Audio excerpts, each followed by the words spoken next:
Hello everyone, it's Darkseeker here again. Welcome back for another video. Now, I was on the wild mode ladder, beta player, got a friend request from that player. Usually I don't accept these friend requests from people that I beat, but I accepted this one because I knew it was going to be fun, and the one comment that was left was this: great bug abuse. Now, what bug was I exploiting in this game? Or is it a bug or a intentional design feature?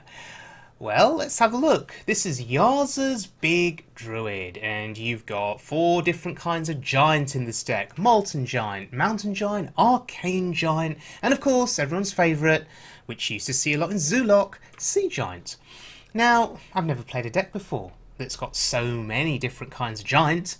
But why? Why are we playing so many giants? Well, the idea is to get them out onto the board as soon as possible, to cheapen them very quickly, to cheapen their cost, and then to play them swiftly. How do you make them cheap? Well, you've got cards like Aviana, Naga, Sea Witch in this deck, and Bright-Eyed Scout. And they can all make your giants quite cheap. Now, I sort of looked at the deck and couldn't quite understand it, so I did some reading on Reddit. Reddit is a wonderful place if you want to find unique and wacky decks to play. Now, here's what I read. So, let's take the Naga Sea Witch. So apparently, the giant's mana cost reduction is now applied after the Naga sets them to 5 cost. But that's what Naga Sea Witch does. It makes your cards cost 5. So apparently the cost reductions are now applied after the Naga sets the giants to 5, making the giants playable for 0 very, very quickly. Aviana works in a similar way, apparently, reducing the cost of all of your giants to 0 if they've had just one of their normal mana reductions. Okay, I'm still a little bit confused on how this works, but the idea apparently is that by turn 5 or turn 6 you can get giants out on the board, which often means that your opponent is just dead. Against hyper aggro decks you can lose because sometimes you're dead by turn 5 against Pirate Warrior, for example. There are defensive tools in the deck like Spreading Plague, for example, but sometimes it's just not enough. But anyway, let's have a look at how this works against a Paladin. Now, there are some giants in my hand. I'm going to keep 2 of them. I haven't got a clue how to mulligan for this deck, but keeping some giants just seems sensible because the whole aim of the deck is to reduce their cost and then to play them quickly. So we're gonna keep the 2 giants there that are probably going to be playable quicker than the others. Mountain Giant, which gets cheaper as the number of cards in your hand grows, and Sea Giant, which gets cheaper as the board fills up with minions. Wild growth is reasonable for ramp. We like ramp in this deck. Lotheb could do something, maybe, or not, we'll see. And it's buff Paladin. Okay, so we get the ramp train going here. Double wild growth actually is pretty good.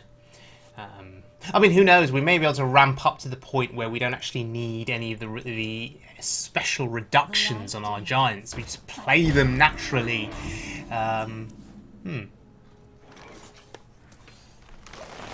And I actually value ramping here to the point where I'm just going to ignore the Divine Shield on that minion. Usually you'd hero power and pop the shield, particularly against this kind of Paladin, because he could have Rallying Blade, which would have buffed that taunt minion. But yeah, look, Lotheb on our turn 5 there is pretty strong, because it actually contests both minions.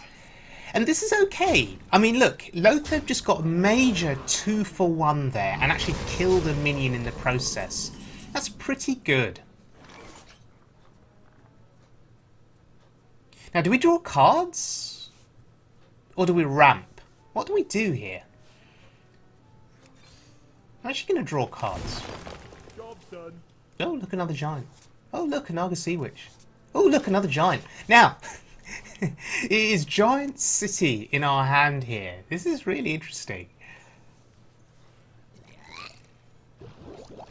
And this buff Paladin is doing everything he can.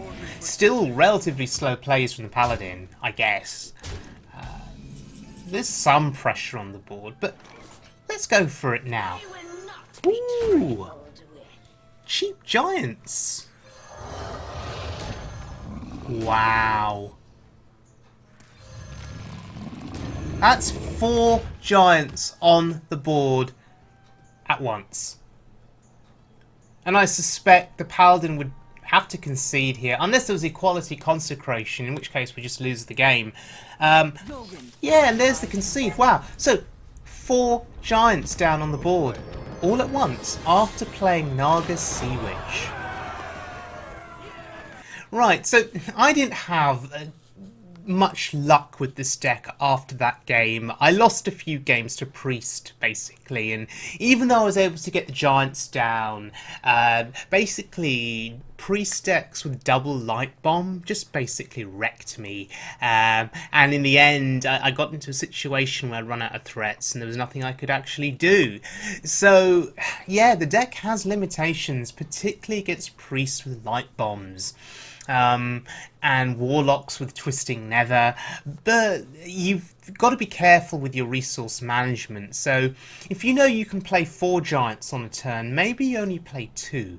Sometimes it's very easy to get greedy and overly aggressive and then to lose your entire board. So if you manage your giants carefully, I guess you increase your chances of winning. But then I guess one of the win conditions of the deck is to get as many giants out by turn 5 or turn 6. So you just sweep your opponent because they haven't drawn the answers yet at that early point in the game. So anyway, thank you very much for joining me. This was an interesting deck. If any of you watching this video play a similar deck or have any thoughts on how to make this deck better, it's very much an experimental deck, I guess, then please leave some comments in the comments section below and yeah, tell me what you think. So if you enjoyed the video, please subscribe, I would be very grateful, and I'll see you all again very soon for more wild Hearthstone fun.